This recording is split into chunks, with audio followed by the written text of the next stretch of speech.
Welcome to The Explainer. You know, when an older family member gets really sick, it can be completely overwhelming. So today, we're going to break down a pretty common but really complex situation to show you how you can be a powerful, smart advocate for them when it matters most.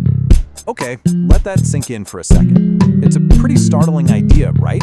But for an older person, sometimes the very treatments that are supposed to be helping can actually mix together to create a whole new crisis. And that's especially true as we age, and our bodies handle medications differently. So to really get this, we're going to walk through a really common, high-stakes scenario. We've got a 75-year-old patient with COVID-19, and we're going to see what happens when their treatment plan, with the best of intentions, creates a perfect storm of dangerous symptoms. So here's our patient. She's 75, she's tested positive for COVID, and right now, her biggest, most dangerous problem is severe diarrhea. And look, this is way more than just being uncomfortable. It's a fast track to dangerous dehydration. And in the background, there's this other worry, something called silent pneumonia.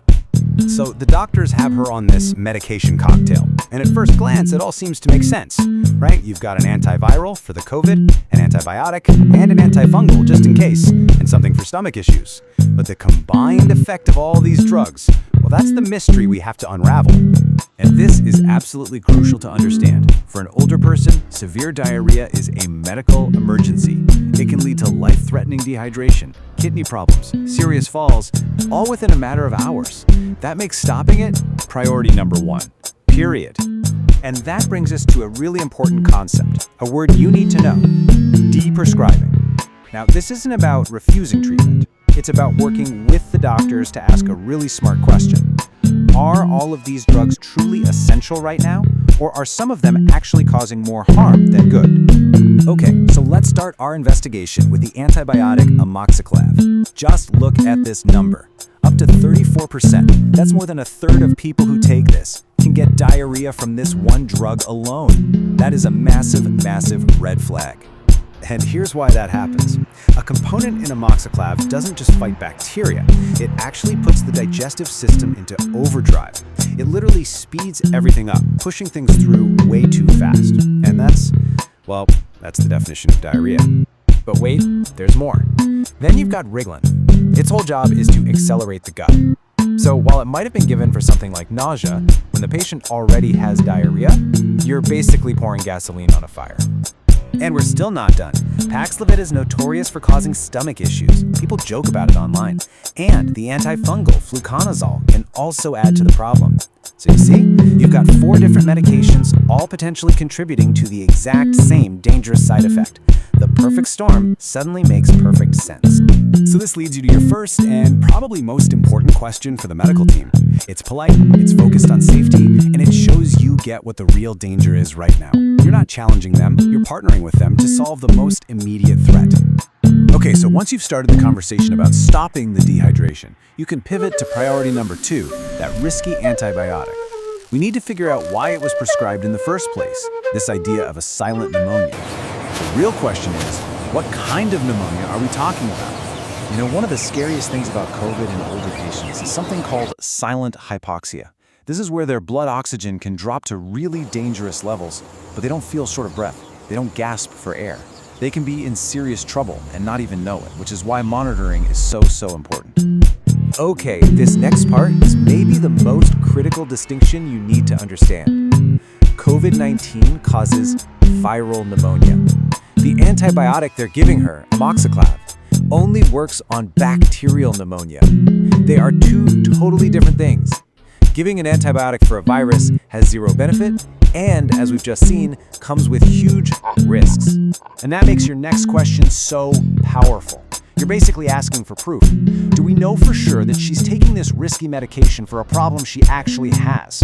A simple chest x-ray can often tell the difference and make sure you're not causing harm for no reason. Alright, so after you've tackled the immediate danger and questioned the risky antibiotic, now you can finally zoom in on the core of the problem, making sure the treatment for the actual virus is the right one. Now, there are a few antiviral options out there, but as you can see, they are definitely not all the same. Paxlovid, which our patient is on, works really well, and this is a huge but, It can have dangerous, sometimes even toxic interactions with a lot of common drugs that older people take every single day for their heart or for cholesterol. And that is exactly why you have to ask this question.